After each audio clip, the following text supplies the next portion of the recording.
The bustling market of Greenstone was alive with sounds and scents that could awaken even the laziest soul.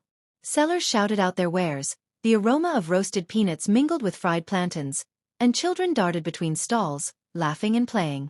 But above it all, one thing stood out: the scent of rice. At the center of the market stood Mama Zara's stall, famous for its jollof rice. The food had a taste that seemed almost otherworldly, and no one could replicate it, no matter how hard they tried. Her customers claimed they felt a sense of warmth and joy with every bite. Every day, people lined up, sometimes for hours, just to get a plate. "Mama Zara," one man called out, "you must tell us your secret. How do you make rice so good?" Mama Zara chuckled softly. Her voice was calm, almost soothing. "It's love, my dear. I cook with love and that's all." Her response always made people smile, but one young boy, Tund, found it odd. Tund, a clever and curious 12-year-old, was known for noticing things others didn't. That day, as he stood with his mother in line for the rice, he observed Mama Zara closely. She never seemed to sweat, even though her fire burned hot. Her movements were fluid, almost too perfect, as if she were gliding rather than walking. And then there was her shadow, or rather the lack of one. "Mom," Tund whispered, tugging at his mother's wrapper. "Do you see that? Mama Zara doesn't have a shadow." His mother laughed, brushing off his comment. "Stop being silly, Tund. Focus on the food." But Tund couldn't shake the feeling that something was off. As he ate his rice, he watched Mama Zara closely. He noticed that no one ever saw her arrive at the market or leave. She was just there. That night, Tund lay awake in bed, the delicious taste of the rice still on his tongue and the strange sight of Mama Zara haunting his thoughts. "I'm going to find out the truth," he whispered to himself. The next day, Tund returned to the market with his best friend, Daniel. Together, they observed Mama Zara's stall from a distance. As always, a long line stretched before her, and the sound of laughter and satisfied sighs filled the air as customers enjoyed her rice. "Tund, this is ridiculous," Daniel said, chewing on a stick of sugarcane. "She's just a great cook. Let's go buy some snacks instead." But Tund wasn't convinced. "There's something strange about her, Daniel. She's not like the other vendors. Have you ever seen her buy ingredients? Or even carry anything to the market?" Daniel paused, thinking. "Well, now that you mention it, no. But maybe she cooks everything at home and brings it here early." "Maybe," Tund said, though he wasn't satisfied. "Let's wait until the market closes tonight. I want to see where she goes." That evening, as the sun dipped below the horizon and the market began to empty, Tund and Daniel hid behind a stack of baskets near Mama Zara's stall. They watched as she served her last customer, cleaned her cooking pot, and packed up her stall. But instead of heading toward the main road like the other vendors, Mama Zara took a different path, one that led toward the edge of the forest. "Come on," Tund whispered, tugging Daniel's arm. "You're crazy," Daniel hissed, but he followed reluctantly. They trailed Mama Zara from a safe distance, careful to stay hidden among the shadows. The path grew darker, and the cheerful sounds of the market faded behind them. Soon, they found themselves on a narrow dirt road surrounded by thick trees. Mama Zara walked ahead of them, her figure almost glowing in the moonlight. Then, she did something that made Tund and Daniel freeze in their tracks. She began to hum a haunting melody. The sound was soft at first, but it grew louder, echoing through the trees. Suddenly, she stopped in front of an old, crumbling hut. The boys crouched behind a bush as they watched her push open the door and step inside. "Are we really doing this?" Daniel whispered, his voice trembling. "We have to," Tund replied, his heart pounding. "We're so close." They crept closer to the hut, peering through a small crack in the wooden wall. Inside, Mama Zara stood by her pot, which now glowed with an eerie blue light.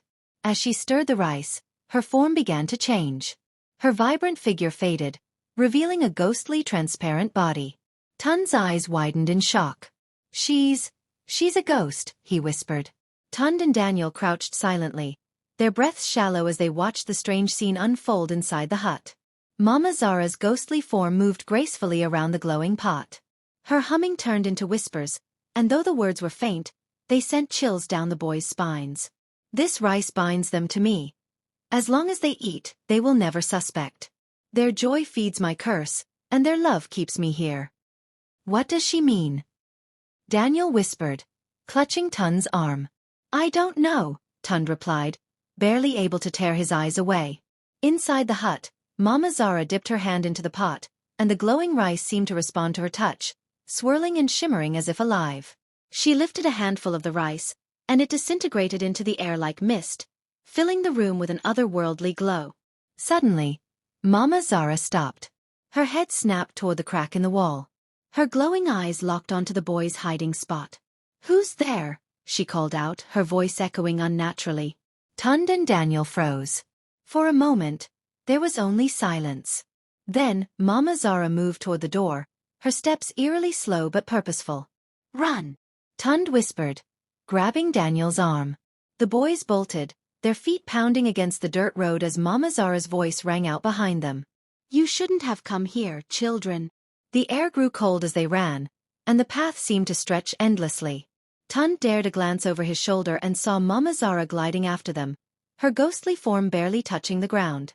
"Faster!" he shouted.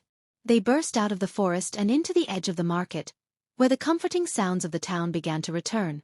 As they reached the safety of the market square, Mama Zara stopped at the forest's edge, her glowing figure fading into the darkness. "You can't escape the truth forever," her voice echoed before the forest fell silent. Once more. Panting, Tund and Daniel collapsed onto the ground, their faces pale. What just happened?" Daniel stammered.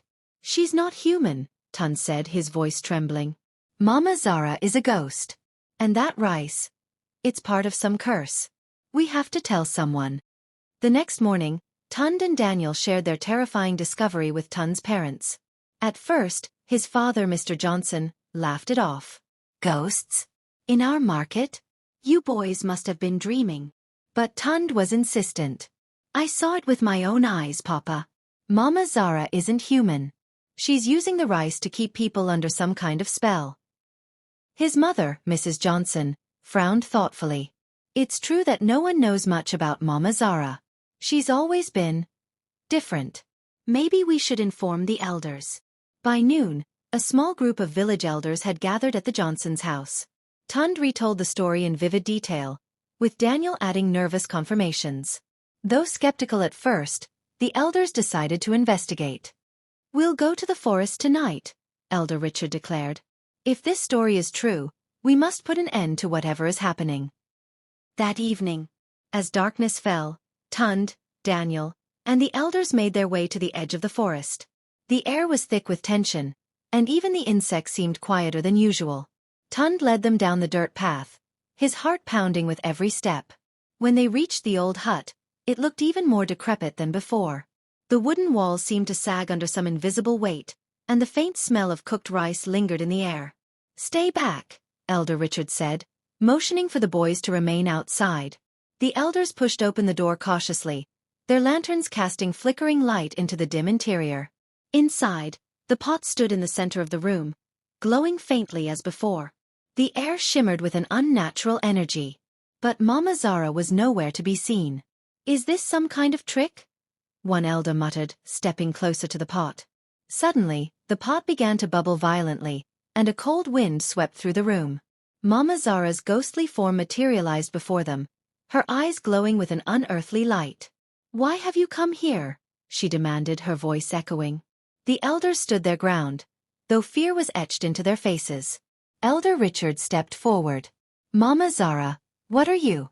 Why are you doing this to our people?"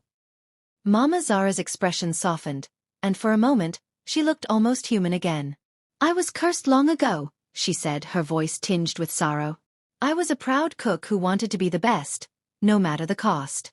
I sought help from a dark spirit, and in exchange for unmatched skill, I lost my soul.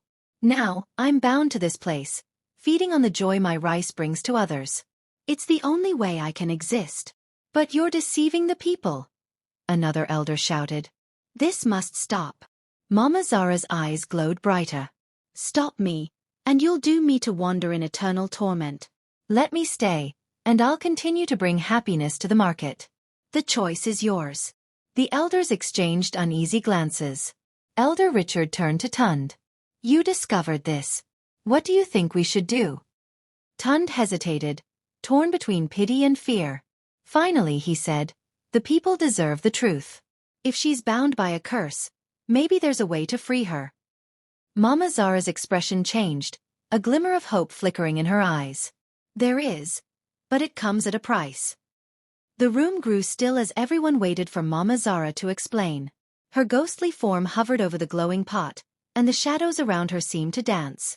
"The curse binds me to this pot," she began, her voice soft but heavy with regret. "To break it, someone must willingly take my place. They must offer their soul to the pot and endure the burden I have carried for decades. Only then will I be free." The elders gasped, murmuring among themselves. The weight of her words hung in the air like a storm cloud. "That's not fair," Tund said, stepping forward. His voice was steady despite his trembling hands. "Why should someone else have to suffer for your mistake?" Mama Zara's expression darkened. "Fair? Do you think I wanted this? I was desperate, blinded by pride and greed. I have lived through endless torment, watching, feeding, but never living. This is the only way." Elder Richard held up his hand to silence the group. "If we leave this curse unbroken, what happens to you? And to us?" Mama Zara sighed, her ghostly form flickering. "I will continue to exist, feeding on the joy of those who eat my rice. But as time passes, the hunger will grow. Eventually, I will drain more than happiness. I will take their souls." The elders recoiled in horror, and Tund felt a shiver run down his spine. Elder Ruth, the oldest and wisest among them, stepped forward. Her voice was firm. "If this curse cannot be broken without harming another, then we must destroy the pot. If it binds you, perhaps its destruction will set you free." "No!" Mama Zara cried, her form surging with energy. "You don't understand. Destroying the pot will destroy me. I will vanish into nothingness, lost forever." Elder Ruth turned to the group. "The choice is clear. We cannot sacrifice another soul to this curse. It's time to end it once and for all." The other elders nodded in agreement, but Tund hesitated. "Wait," he said. "If we destroy her, aren't we as cruel as the spirit that cursed her? There must be another way." Mama Zara looked at Tund, her expression softening. "Child, you have a kind heart. But sometimes there is no other way. I have accepted my fate." Elder Richard raised his staff, preparing to smash the pot. Mama Zara closed her eyes, her form flickering like a dying flame. "Do it," she whispered. With one swift motion, the staff came down, shattering the pot into pieces. A blinding light filled the room, and a chilling wail echoed through the air. Mama Zara's ghostly form dissolved into mist, and then there was silence. The next day, the market was quieter than usual. Mama Zara's stall stood empty, the lingering smell of her rice a bittersweet memory. Tund walked through the market with Daniel, his heart heavy. "Do you think she's at peace now?" Daniel asked. Tund nodded slowly. "I hope so. She made a mistake, but she didn't deserve to suffer forever." The elders later held a gathering, explaining what had happened. The villagers mourned the loss of Mama Zara, but they were grateful to be free from the curse. Late that night, as Tund lay in bed, he thought he heard faint humming in the breeze. It was the same melody Mama Zara used to sing, gentle and haunting. Smiling softly, he whispered, "Rest now, Mama Zara. Rest in peace." The end. Thanks for watching. For more interesting videos, please subscribe.